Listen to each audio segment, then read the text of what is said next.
And welcome everybody to our official start of data structures today.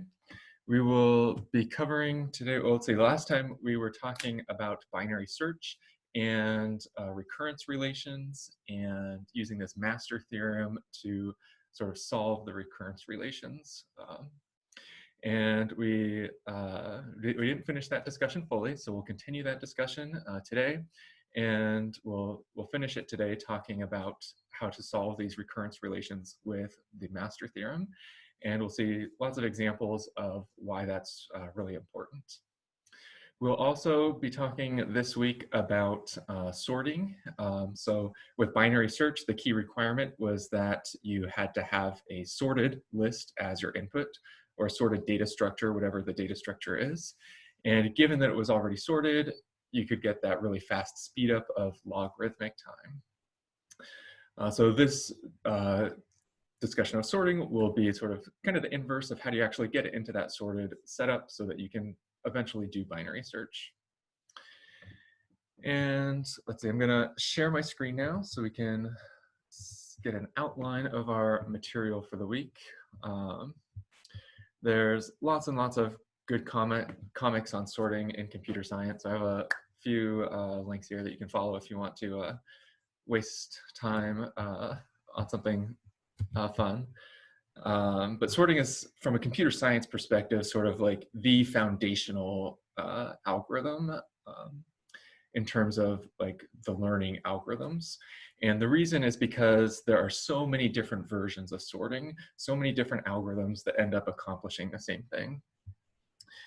And so if we scroll down a little bit more, we have this big table down here of different sorting algorithms.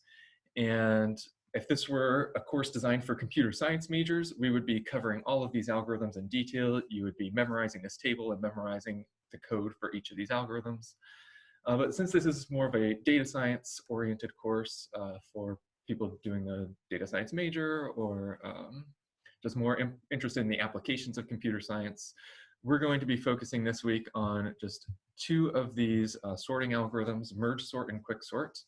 And these are the two algorithms that you'll have to implement in your homework assignment. So the homework assignment is posted up here, and those are the algorithms to implement. There is pseudocode in the homework assignment for those algorithms, so you could go ahead and get started with them. And my hope is that this will be a relatively easy assignment for you all, because in the textbook, there is also actually implementations of both of these algorithms that you can basically almost just copy and paste directly into your code, and some slight tweaking to make it in the same format as the test cases require it, but it's very, very similar. So the binary search one you might have found was a little bit on the hard end, but hopefully the sorting one is on the easy end.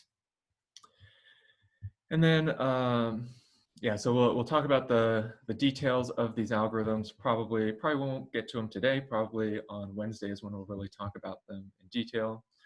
But then your lab is also already posted, and the purpose of the lab is to get more practice with this this master theorem, and given a recurrence relation like this, what is the actual solution for the recurrence?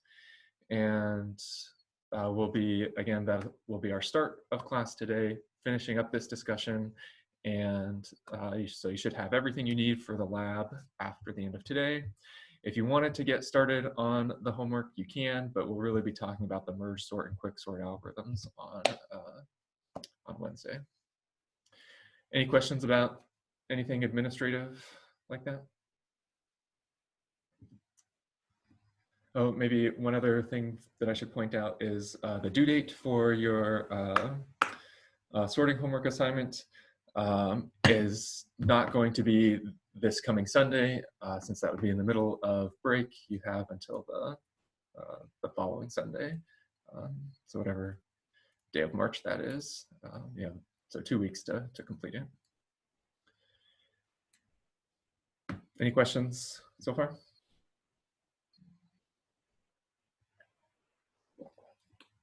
Okay. Then I'm going to switch my screen over here to our some binary search functions, and let's just remind ourselves really quick about what we were talking about last time. And so we had a couple different versions of binary search, this binary search recursive and binary search recursive 2. And we started our runtime analysis discussion focusing on this recursive 2 function. And we ended up concluding that our recurrence relation for the runtime was T of n equals T of n over 2 plus O of n. And the key reason why we had this O of n sort of at the end over here was because our slicing from lists, this step right here, this XS colon mid performs a slice, which for the listed data structure has to perform a copy and therefore takes time O of k, where k is however big your slice is. And in this case, that's n over 2, which simplifies down to O of n. So for the list data structure, this was our recurrence relation. We didn't quite talk about in class what the runtime for the array data structure was, but you sort of looked at that in the lab a little bit. And so we'll talk now about the array real quick. And for the array, the key difference between an array and a list in Python, there's many differences, but for our purposes right now, the key difference is that the array slice does not copy, and so takes time O of 1 instead of O of n. And so these slices for an array will take constant time. And if we added everything up together again, we would get that for an array, the runtime will be T of n equals T of n over 2 plus O of 1. And this is both of these analyses, they're not complete yet, and they're also only for this recursive 2 function. In the original recursive function up here, it's a little bit more complicated, but one of the advantages of it is that there are no slices involved. So there's nothing that looks like this, none of this colon inside of the square brackets. And because of that, the runtime for either a list or an array is going to be T of n equals T of n over 2 plus O of 1. So big picture algorithm is doing the same thing in both cases, but just because of the slight subtle implementation detail like this, we'll get a different runtime for the list in the recursive 2 case. And then I'm going to go back now over to our, this is the week 4 lab that I'm looking at right now. So week 4, the binary search lab. At the very bottom was this table that summarized the runtimes. And it's this key slice operation that's happening for recursive 2 that has to do a copy, gets us this in our T of n equation in our recurrence relation, and causing us to have this linear runtime right here. Yeah, so we sort of saw this kind of empirically with runtime experiments in the lab, and what we're going to do next is formally prove this, actually solve those recurrence relations. So solve these recurrence relations here and here using that master theorem and show that this is actually significantly worse than this is. Before we do that, are there any questions about anything from the lab or from this these binary search implementations?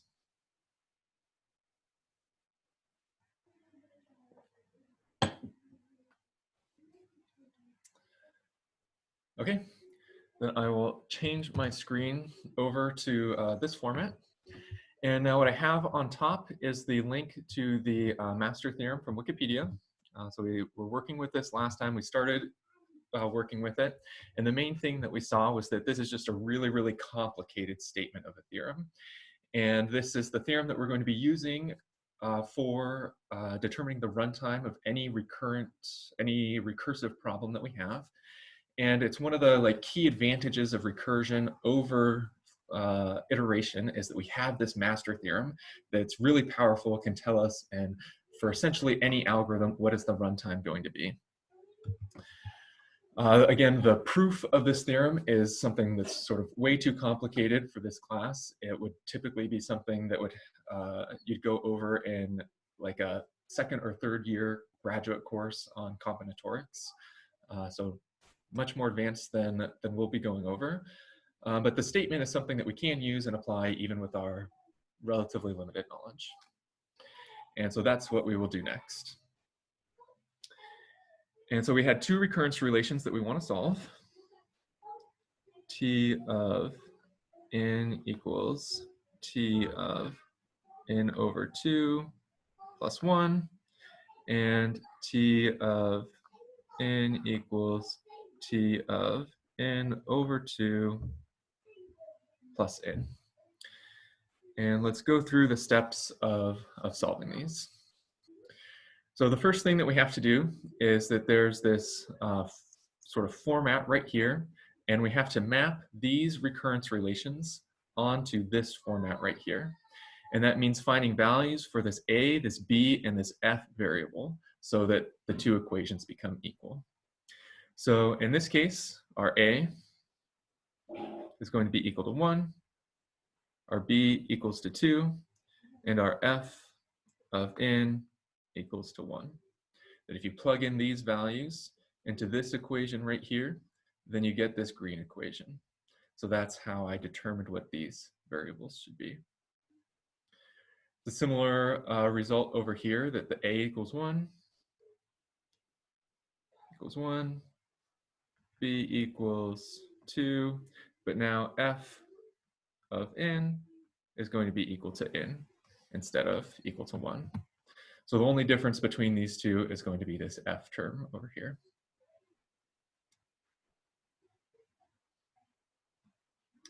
The next thing that we have to do for any of these problems is calculate this C crit, or that crit stands for critical, so C critical. And C crit is equal to the log base b of a.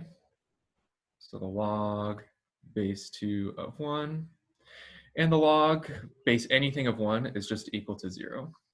And so for both of these problems, C crit is equal to 0. Up till this point, everything has been just kind of totally mechanical, plugging things in, seeing where things match, and hopefully straightforward. The difficult part now, and this is kind of where we stopped last time, is figuring out which one of these cases you actually belong into based on these values right here. And sort of the most important case is this middle case right here. And it turns out that this leftmost problem, this is the actual binary search runtime when it's fully implemented correct, the log in runtime problem, falls into this middle case right here. And so we'll see why. What this, so in order to determine which case we're inside of, you look at this column right here, this column labeled condition. And what we have to do is, or the way that we know that this problem will fall into this condition here, is that our f of n function, this right here, so the same f of n that we had before, is going to somehow be equal to, in theta notation, to this expression right here, equal to theta of n crit log k n. So we need to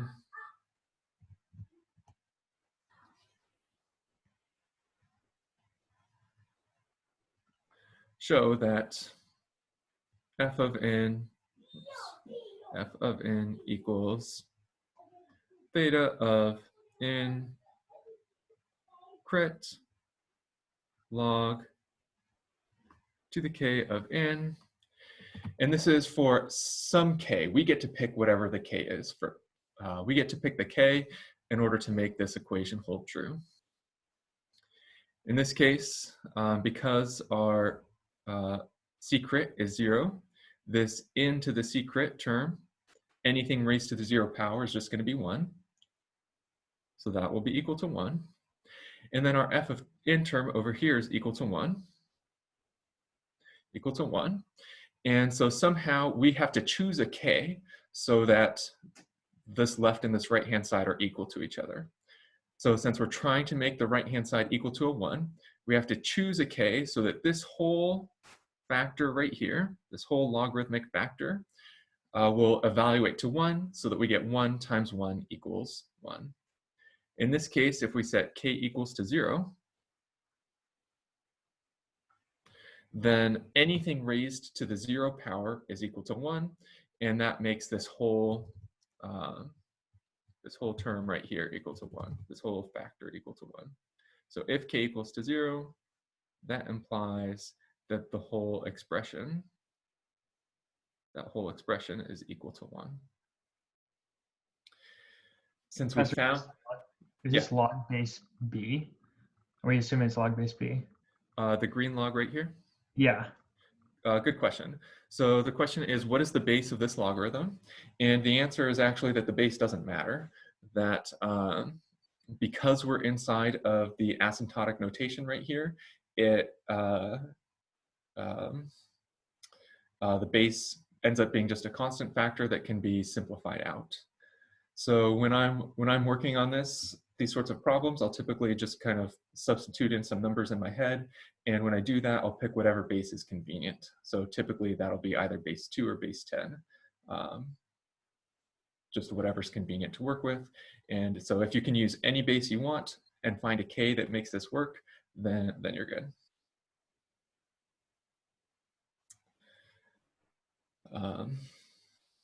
Great question. Any other questions so far?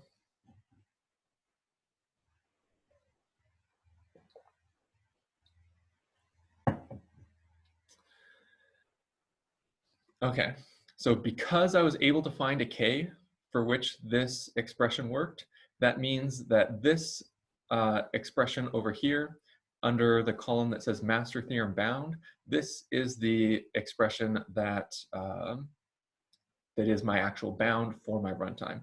This is the simplified expression for my recurrence relation. And so I can, oops, scroll the wrong one, come down here, I will rewrite my T of n is equal to theta of n crit log k n, like that. And here the in crit we said simplifies to just 1. Because this k is a 0, oops, I miscopied this down. It should be log k plus 1 over here.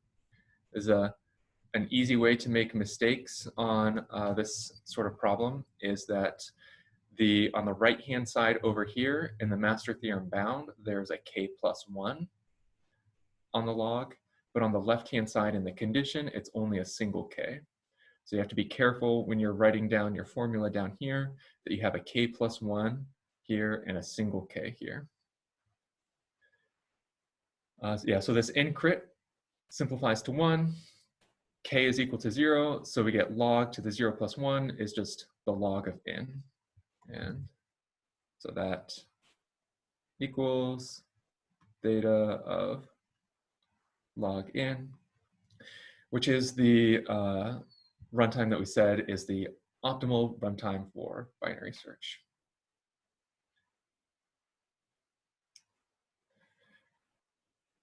Are there any questions about any of these steps that I did to go from this original recurrence relation down to the final result right here?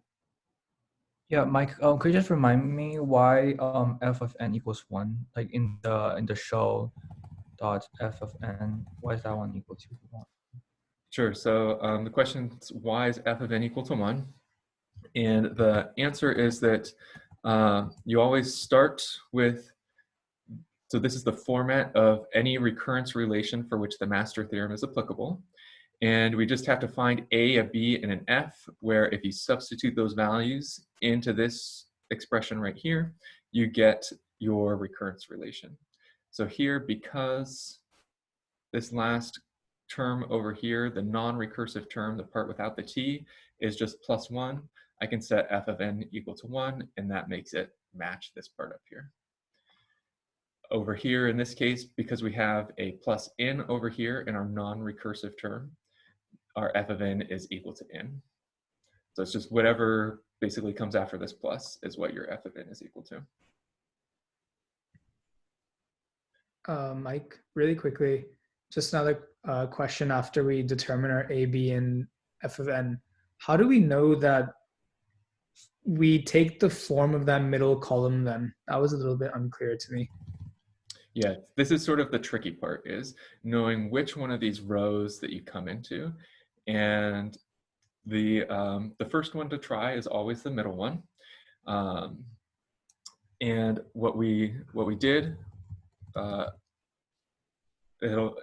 see, I'll first overview what we did for the left-hand case, and then we'll do it again for the right-hand case and see why it's different. And so that'll help maybe illustrate things. Right.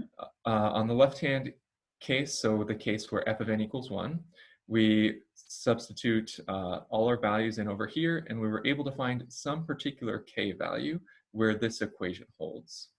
So the incrit became 1 because incrit, or the secret value, was equal to 0. Anything raised to the 0 is just 1. Then in order to make this term over here equal to 1 or equal to any constant so that these two expressions would be equal to each other, we had to set k equals to 0. And this is the tricky part, is figuring out, is there some k that I can apply here that will make this work? Yeah, I just happen to know that log to the 0 is equal to 1, and so it ends up simplifying out so that the left-hand side and the right-hand side are equal to each other. But that's the trick, is figuring out, is there a k that you can put right here to make it both sides equal to each other? Okay. Let's see, we'll see now in this example, a situation where there is no k that you can set equal to each other in order to make it work. And so we have our... Mike, yes, go ahead. just so I have it straight, is it like within the log properties that whenever you have log to the power of something, it's the equivalent of, like, in this case, like having parentheses around log n and raising that to the power k? Good question. So this is a notation question of log k to the n is equal to log n to the k. And it's just notation, yeah. So that's why log to the 0 is equal to 1, because it's just some number raised to the 0.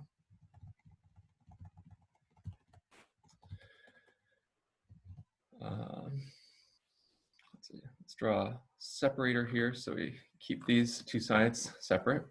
And now on the right-hand side, what we want to check is to see for f of n, can we somehow set it to theta of in our c crit log to the k of n. And this, our f of n now, is this right here is equal to n instead of equal to 1. Our n crit is now equal to 1. Or it's still equal to 1. It was equal to 1 before. Over here, still equal to 1. And so now what we have, what we're trying to solve, is find a k. And I'll write this out explicitly so that it's easier to follow. Our goal is to find a k so that the left-hand side equals the right-hand side, so that n equals log to the k of n. And if we could find such a k, then we would be in this middle condition right here. One of the properties of logarithms, though, is that logarithms are always going to be smaller asymptotically than any polynomial. So here, this is a linear function just in by itself, linear function, so it's an example of a polynomial.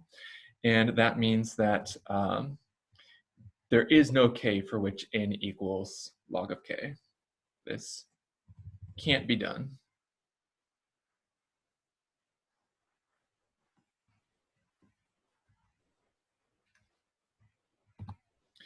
And in particular, it can't be done because n is asymptotically greater than log kn for all k's.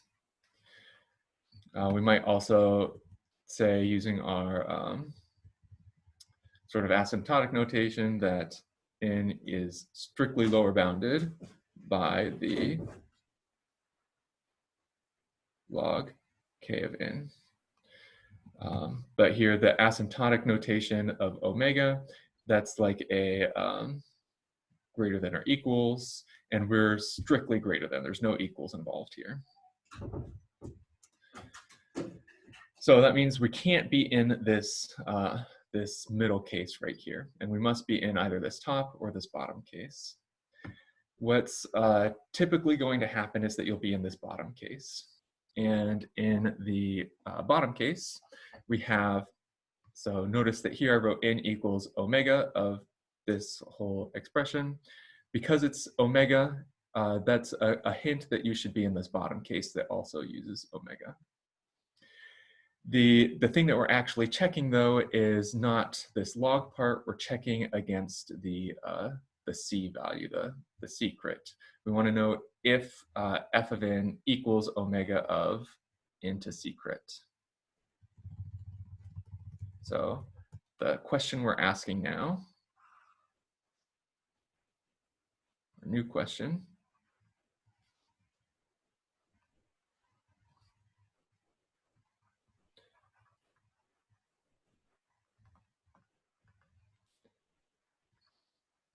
is f of n equal to omega of n to the c. Correct. And notice that here I'm using, this is slightly different than what's written up here. The up here, it's n to the c, where c is greater than secret. What this is doing, what this extra notation up here is doing, is explicitly ruling out the case when you're outside of this formulation up here. That if f was equal to omega of n to the secret, then that would also include this middle case, and having it be strictly greater than will rule out this middle case. If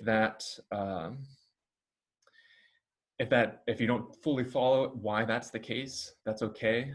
It's sort of subtle math, technical, logical argument. But all you have to know is, like, if you don't do this, if it doesn't satisfy this, then check to see if it satisfies this.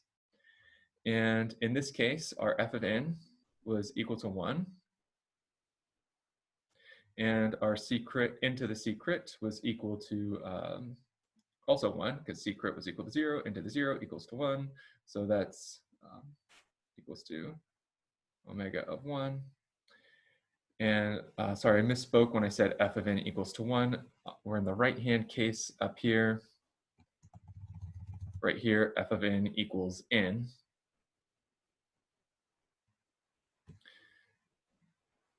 So n is in fact lower bounded by 1. And so we are in fact in this case right here.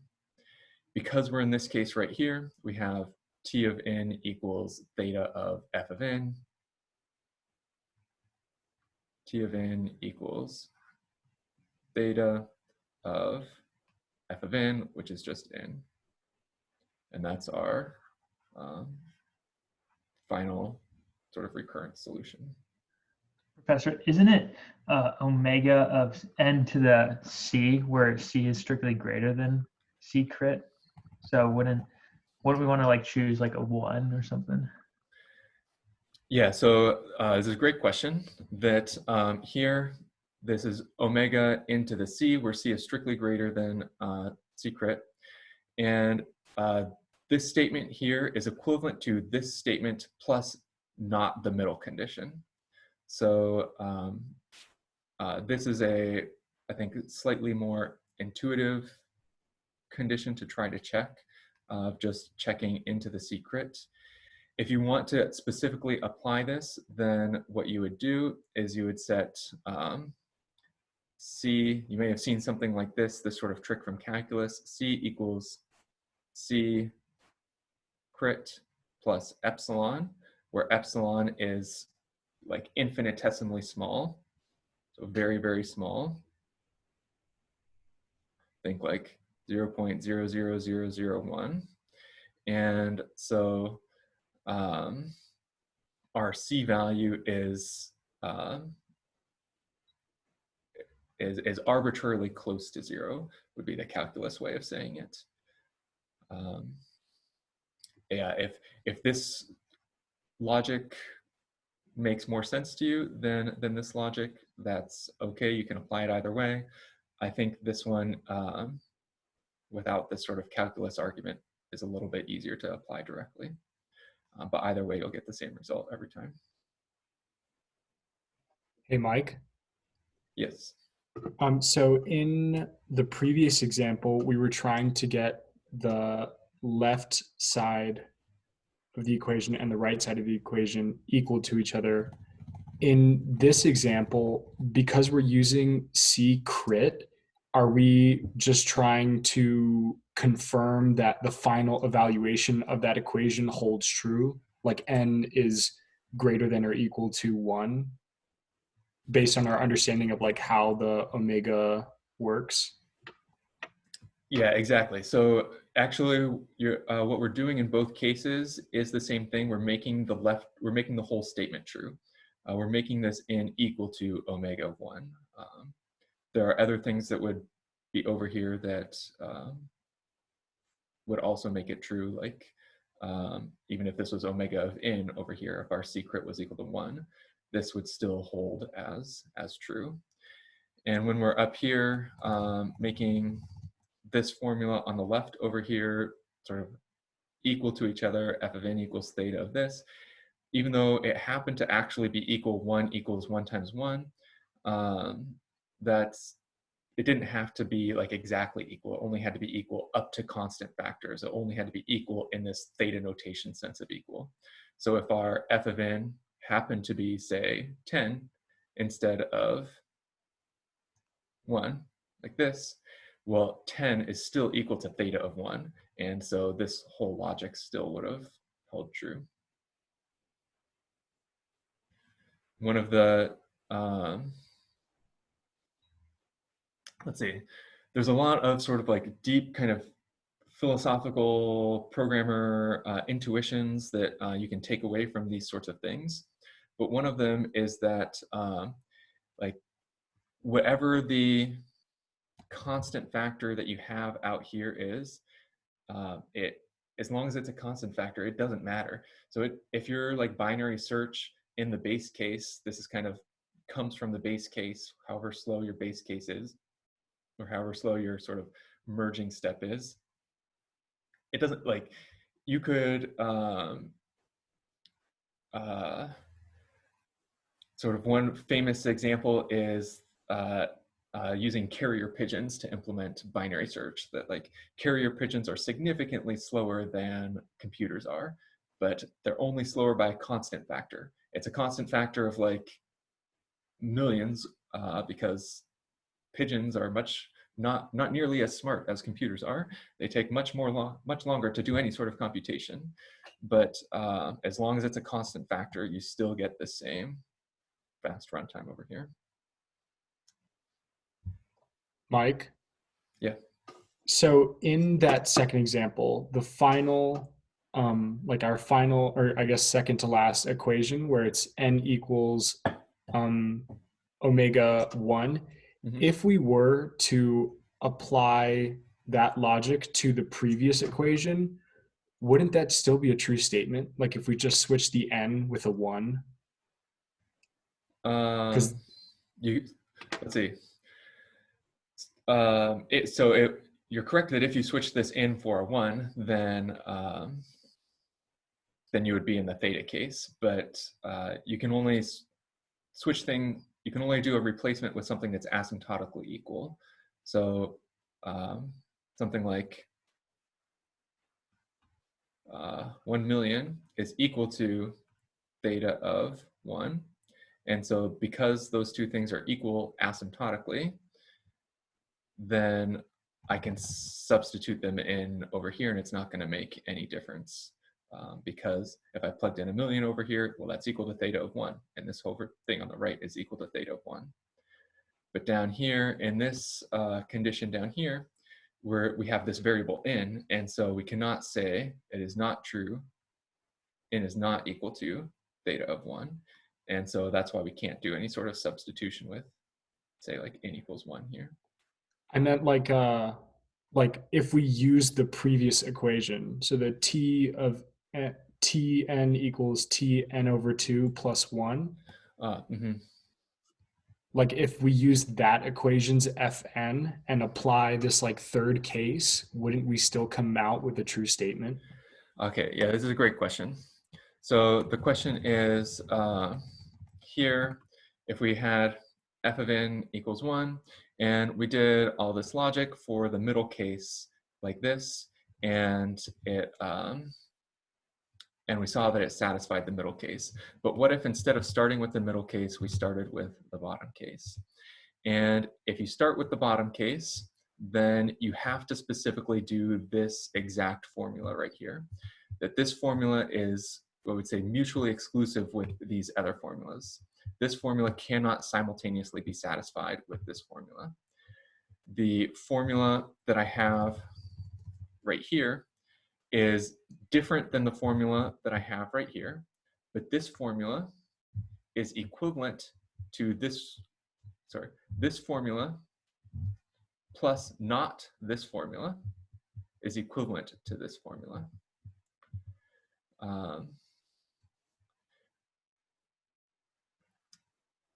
So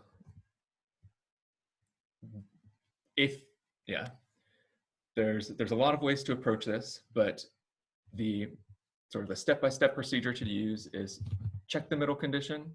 If it is not satisfied, check this condition right here, and you'll always get the right results. If you're, so what Jonathan was suggesting, saying skipping the middle formula, then you would have to check this condition using the sort of more calculus careful technique of adding this epsilon over here.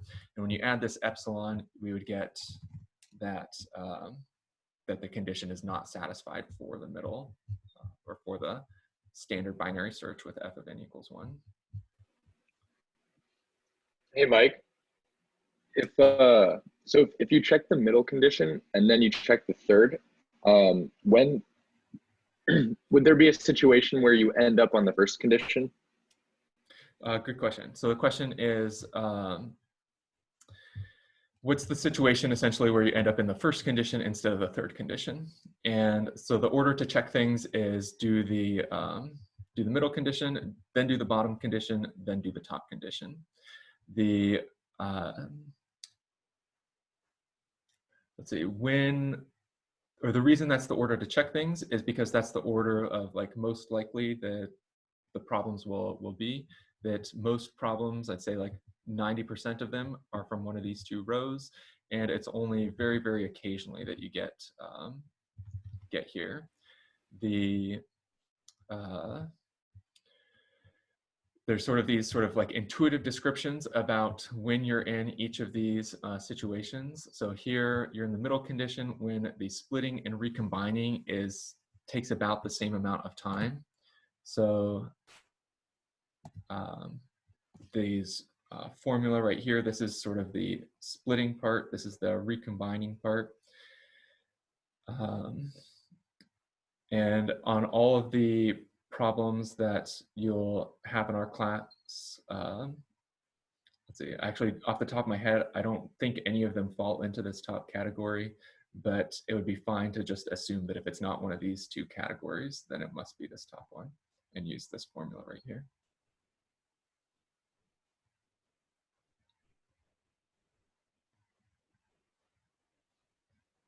These are all fantastic questions.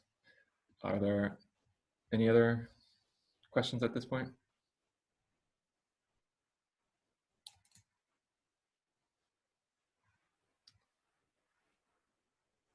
think what might, let's see, our lab, come back over here. Our lab has a lot of these problems to work on. And so what we just did was these first two right here. And I think it might be helpful if we say, pick another one and do it. And so to jumpstart our discussion into sorting algorithms, we'll use this runtime, or this recurrence right here, which is the recurrence or the runtime for the merge sort problem.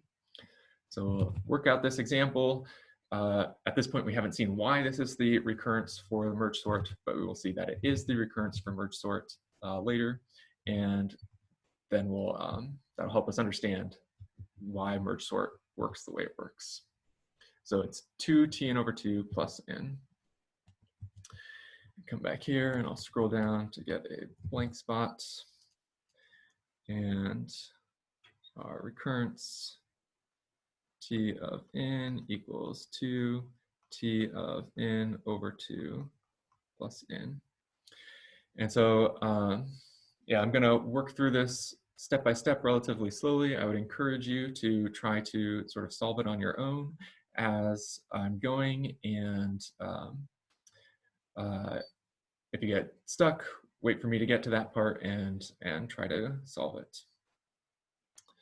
But the first step is always with this formula up here, trying to find the a, the b, and the f values that would make this green equation equal to this equation up here. And so we have our a, b, and f. Our a and b are now different than they were before, at least our a is. Our a has this 2 out in front now, and our b is a 2 down here. And our f is now, let's see, f of n equals n. So it's similar to the right-hand equation that we were doing up above, in that the f of n is linear, but now the difference is that a is equal to 2 instead of equal to 1. And so the next step is always to calculate your c-crit value. So c-crit is going to be equal to the log base 2 of 2. And another property of logarithms is that when you take the logarithm of a number with the same base, that's always going to be equal to 1. And so this is one, it's a little bit confusing because this is one area where the base does matter.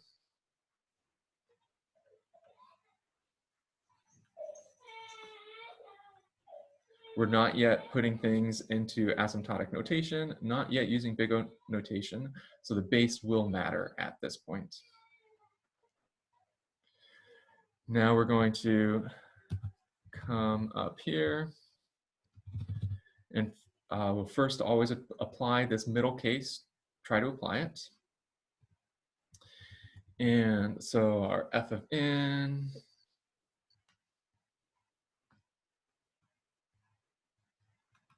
equals theta. I'm just writing out the equation from the middle case right now into the c crit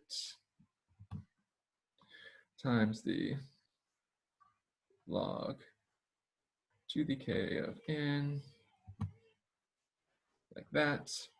And now our f of n right here is equal to n.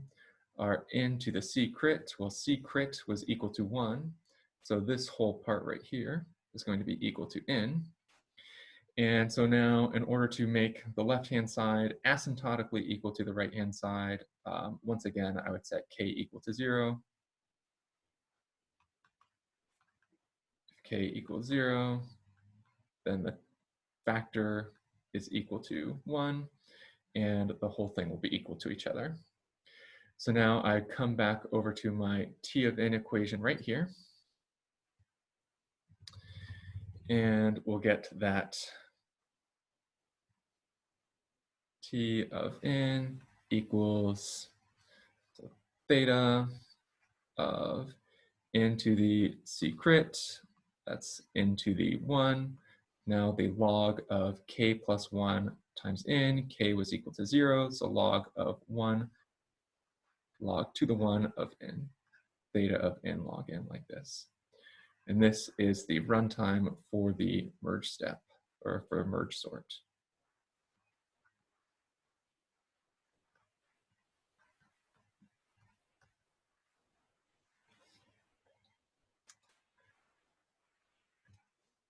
Are there any questions about this problem? Any of the steps that I did?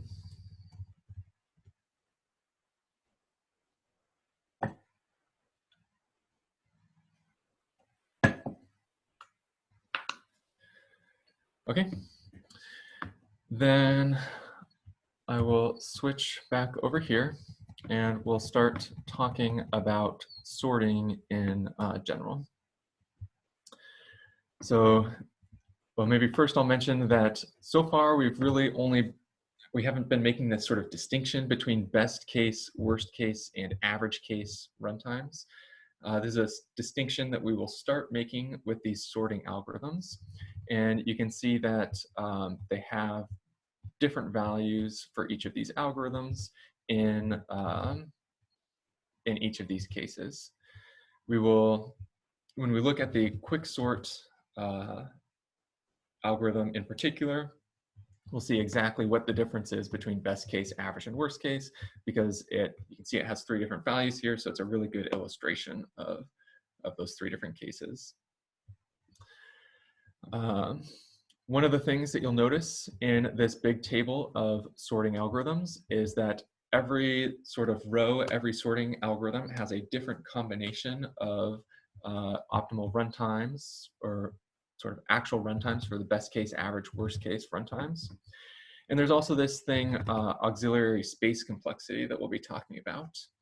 And the way that you have to select which sorting algorithm to use is you have to decide which one of these situations is most important to me, or which one of these columns is most important to me, and choose the corresponding column. Certain sorting algorithms like selection sort and bubble sort are just not good at all. They're not good in any circumstance. So you can look, if you look at their runtimes are n squared here in all the different cases. And so there's, for example, merge sort, which n log n is less than n squared. So I would say it's faster than n squared. So merge sort is going to be faster than selection sort in every conceivable situation. And so because of that, if you were ever tempted to say use selection sort, you should just use a merge sort instead, and you're guaranteed to get this better runtime performance. Maybe in this case, so we haven't talked exactly about what space complexity is yet, but you want it to be low again. And so space complexities may be worse. But so instead of merge sort, you could use heap sort, and then you are actually better on every single column compared to selection sort. So because of that, it's never used at all. Insertion sort is actually used in practice because of this best case runtime here. It's also got a really great constant factor. So remember, all of these big O notations kind of hide the constant factors. And so I think in the last lab, you would have seen that the deck was pretty fast, even in some of those binary search situations where it's not supposed to work. And that's just because it has a really great constant factor. So for small values of n, people will use insertion sort because of that great constant factor. Merge sort and quicksort are the sort of 2 standard most popular ones. Again, we'll go over those in detail in class. Tim sort is the Python algorithm for sorting. It's the one when you call the .sort algorithm function in Python, or the sorted function, it internally calls Tim sort. It's called Tim sort because a guy named Tim made it, and he decided to name it after himself. Yeah, no better reason than that. It's also an extremely complicated algorithm, so not something we're going to talk about in detail. The main advantage of Tim sort is it's designed to work really well on real-world data sets. So if you were to compare your implementations of merge sort and quicksort runtimes against the runtimes of Python's built-in sort, you'd see that Python's built-in sort is going to be, even though again they have the same asymptotics, say as merge sort, timsort is going to be much, much faster. And then we'll talk about heap sort, probably in about a month, very close to, maybe a little more than a month, very close to the end of course. We'll have to talk about something called a heap first. And then there's this radix sort, and radix sort is a little bit different, sort of not a standard sorting algorithm, not at all implemented in any programming languages by default. And the reason is because it only works for integers, and it doesn't work for, say, strings or any other things that you might want to compare for less than or greater than. One of the things that you really need to know about sorting is this theorem right here, and that's that every comparison-based sorting algorithm, so any sorting algorithm that works with less thans and greater thans and does not assume a specific type, like assuming we're integers, it has a runtime that's guaranteed to be omega of n log n. And if you're interested in the proof of that, the Wikipedia has a pretty good explanation of that. But this is just a fact that gets thrown around all the time that you'll hear people saying all the time, sorting takes at least n log n time. And it's just assumed that everybody knows that. If you were, say, at a technical interview and with Google, Microsoft, Facebook, any of these companies, and said something that implied that you didn't understand this concept right here, that would be an automatic not hire. Yeah, so it's a common fact in the background of everybody's mind. Okay. So before actually talking about the details of this, this merge sort and quick sort algorithm, I want to take a look at our code, our assignment for this week, and see what the code actually looks like. So I'm in my week 5 repository, or week 5 folder right here in the class repository, and let's go into the sorting and take a look at this sorting.py file. And there's, there we go, adjust it like this, clean up that right-hand side. On this file, there's a number of functions that I provide to you and a number that you'll have to implement. So this, any function that starts with CMP, you can see that I'm already providing implementations for you. And these will be used as sort of helper functions to your code to determine how sorting should happen. That this CMP standard function will cause things to be sorted ascending, sort of a normal sort, and the reverse will cause things to be sorted in reverse order. There's also this last digit. You can define really weird sort of sorts where you only want to sort based on the last digit of the number rather than sorting on the actual numbers themselves. And in practice, it's really common to, when you need to sort something, create one of these comparison functions that sort of defines how things should be sorted and then sort according to that. And then there's a merged function, a merge sorted function, and a quick sorted function. And those are the 3 functions that you're expected to implement in this assignment. Again, the pseudocode for each of these functions is just provided right here, and there's detailed code in the book. And on Wednesday, we probably won't have time today to talk about the, go over some graphic illustrations of how these work, but we'll see that at least on Wednesday. One of the things that I want to emphasize is that notice that these functions here end in ed and not just sort. So it's merge sorted, not merge sort. And recall from sort of the standard convention in Python, which we talked about in memory management, is that if you have a, so I'm going to create a list here on the right-hand side. This list is not sorted right now. If we call a function that ends in ed on this list, that is not going to modify the original list in any way. The original list right here, unsorted, unsorted, sorted of excess returns a new list, a copy of this list, that is sorted. And so when you're creating your merge sorted and your quick sorted, it's very important that you are creating a copy of the list and putting things in the copy and not actually adjusting the original list itself. If you do adjust the original list in any way, you will fail test cases. If you, let's see, so this is what we call a not in place sort, so this is not an in place sort using the sorted function. But we also had this xs.sort function, which actually sorts the list in its current location. And so this dot sort function is in place sort, doesn't use any extra memory, actually modifies the original list.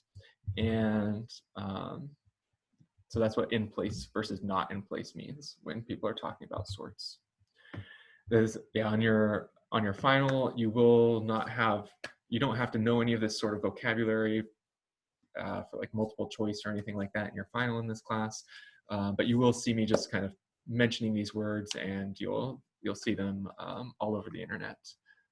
So just know that that's what in place means.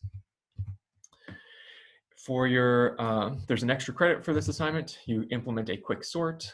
So it's not quick sorted, it's quick sort. And this one is an actual in-place version of quick sort that modifies the list instead of creating a copy of the list.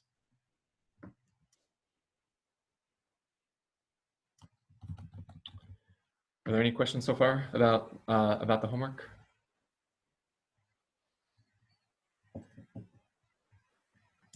Okay. The test cases for this homework are a little bit different than the test cases in your previous homeworks. So you still have these two files, test EC and test main, in your tests folder. And so again, I'm in order to opening a second window, tab E opens a new window, and then I can use tab completion to complete the names of the files down here. And so here is the main test cases. And in addition to PyTest, this uses a library called Hypothesis. And so if we open up, again, I'll use tab E, open up this requirements.txt file, you can see that there's a library Hypothesis that's been added, and Hypothesis happens to depend on this other library adders. What the Hypothesis library does is it lets us do what are called property-based checks. So all of the test cases here are these property-based tests. And what you'll notice is that in any of these given test cases, so these are property-based tests, and in these test cases, there are no specific example lists anywhere. Instead, what's going to happen is Python is going to randomly create thousands of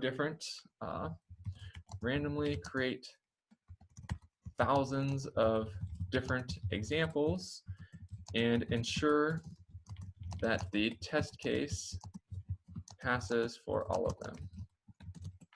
So if we look at this test_merged function here, this is the property that the merged function is supposed to obey. And what this function is supposed to do is, given two lists, it's going to output a sorted version of the list. So here, string 1, string 2, sort them using the built-in Python sort method. Here's the merged version of the sorted, and this property should always hold, that those two things will always be equal to each other. And it's just going to generate thousands of test cases to make sure that it works in every possible scenario. The advantage of these property-based tests,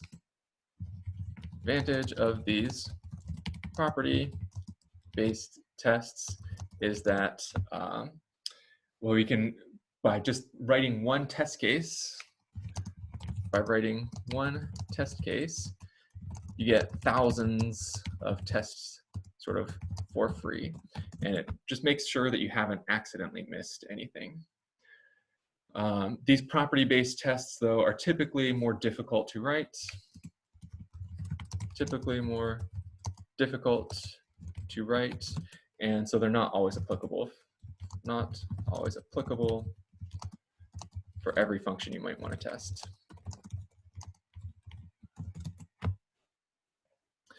In order to run these test case files, you still use the, so I just switched my screen to vertical stacks so that we could see the bottom terminal down here where I'm typing my Python command. Let's say I need to go into the sorting. You still do Python 3 space m pytest to actually run the tests, and you'll probably get this sort of error message saying no module named hypothesis. So pip3 install our requirements, get that installed, and now rerun it. You'll get output that looks very similar to the output that you had before, but if we scroll up just a tiny bit, actually it shows it at the bottom down here. There's this section hypothesis. It shows you what the actual strings that were passed in for each of the examples are. So in this case, this test case right here is taking only a single string as an example. So we get that it fails with an empty list right here. Hey, Mike. Yes. Could you just mention again what you installed with tip?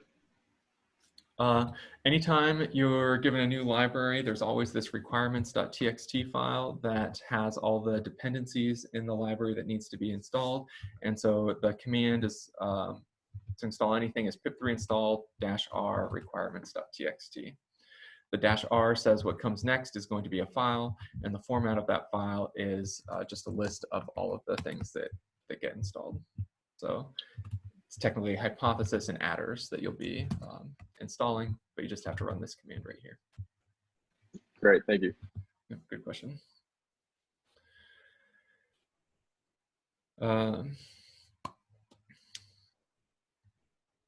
Any other questions about the homework or these test cases?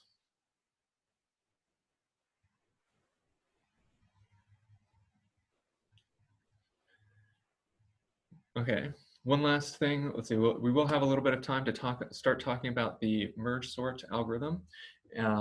But one last thing before we do is, in the real world, anytime you're implementing or need something sorted, you always just call the built-in sort in Python, because it's guaranteed to be faster than whatever you've written. It's had literally at this point hundreds of people pouring thousands of hours into it, and so it's very well optimized, definitely correct on lots of different situations, and you're unlikely to be in a situation where you can write something faster. What we're going to see is that next week after spring break, we will be sort of extending the techniques that we got for this merge sort and quicksort algorithm in order to generate sort of massively parallel algorithms, and we will analyze a multi-terabyte Twitter data set using these techniques. So these functions you'll be writing in this homework, they don't have any necessarily immediate direct applications, but they're a good stepping stone to these other cooler applications. Okay, so quicksort or merge sort. We'll start with merge sort. That's the simpler of the two. The basic idea of merge sort is that, so we're going to have some list of numbers. So we'll say 5, 3, 10, -2, 12, 13, 15, some list of numbers. And the first step will always be just to divide the list in half and create two lists. So here's my left list, and here's my right list. My left list and my right list.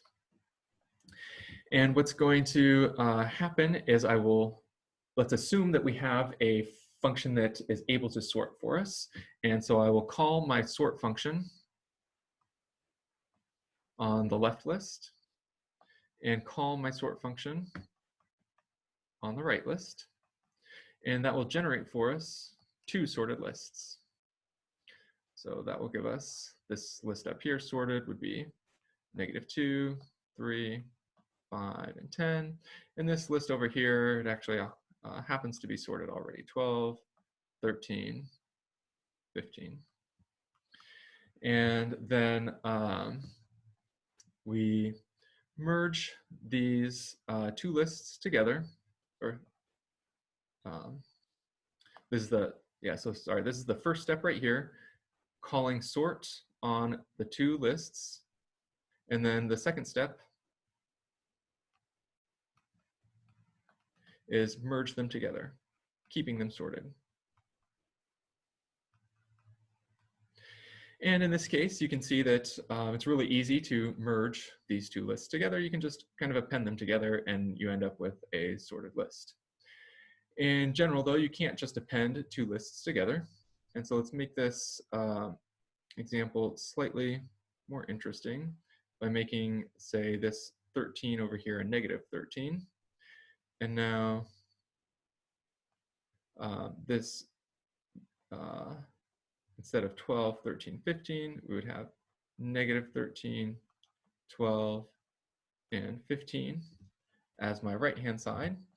And so now these two lists, this blue list and this red list, I can't just append together because this 13, -13 would come to the right of 10, which would be an unsorted order.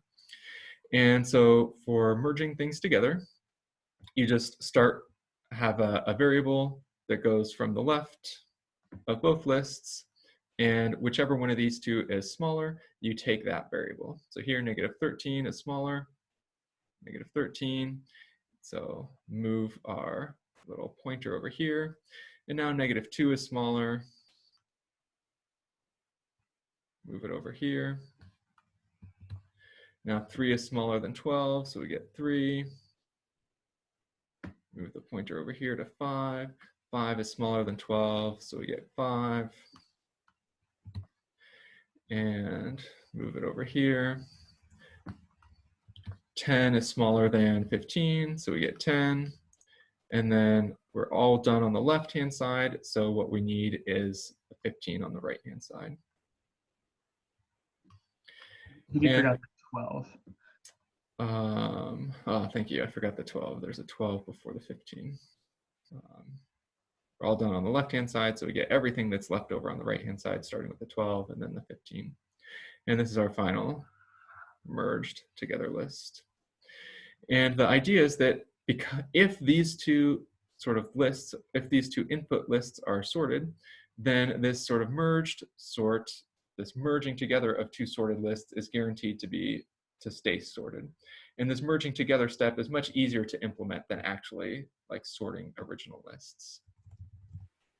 Hey, Mike. Yeah. I had just a general question on this. So if you're using a sorting method to sort both halves of the list, why is that better than just sorting the entire list with that method? Yep, fantastic question. So here, what I was just writing was merging lists simpler than sorting. So the question is, the sort of problem that we're encountering with this merge sort algorithm is that we have this step right here where we have a sort left and a sort right. And if we have to rely on a sorting algorithm in order to implement a sorting algorithm, how is that going to help us, that we already have to have a sorting algorithm to work with? And the answer is that it's sort of the magic of recursion is going to save us here. This sort, you don't need to use a separate sorting algorithm, but we will recursively use merge sort at this step.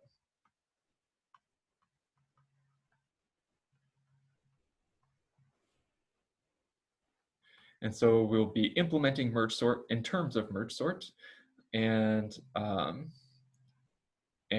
that's how things will sort of just magically work for us. In some sense, yeah, the right way to think of recursion is that it's just magic. You're implementing your function in terms of the function itself. That you're just assuming that we have a sorting function that already works and using that to create a sorting function that already works, and it ends up creating one that ultimately works. The key thing for recursion is that, so we'll have this recursive call right here, and we'll also need to have some sort of base case call. Our base case will be the situation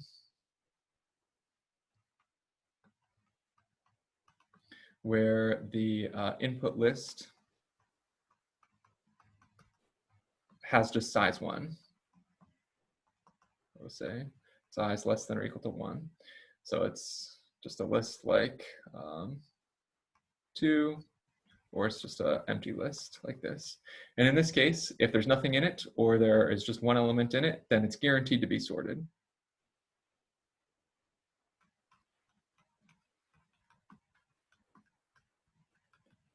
And so the base case, really easy to sort one of these lists. We'll,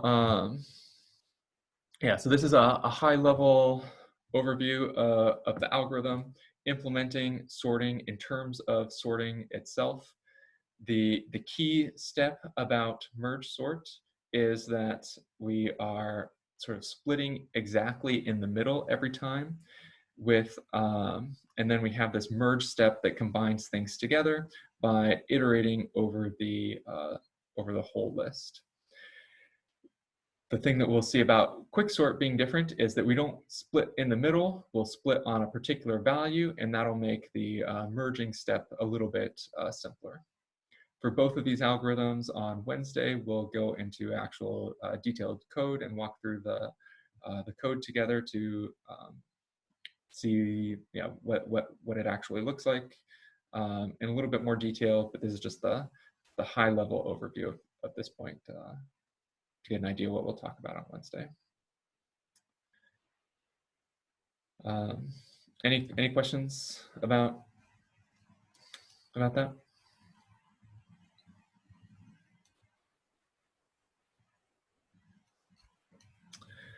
Okay, I think this is a good spot to stop here. Again, Wednesday we'll start up looking at this with actual code and walking through step by step what's going on, and that should prepare you pretty well for the homework assignment. The lab, you've already covered everything that you need in order to do it. So if you wanted to get started on something, that would be what to start with. But I have office hours now, so I'll stick around and answer any questions that anybody wants. Otherwise, I will see you all on Wednesday.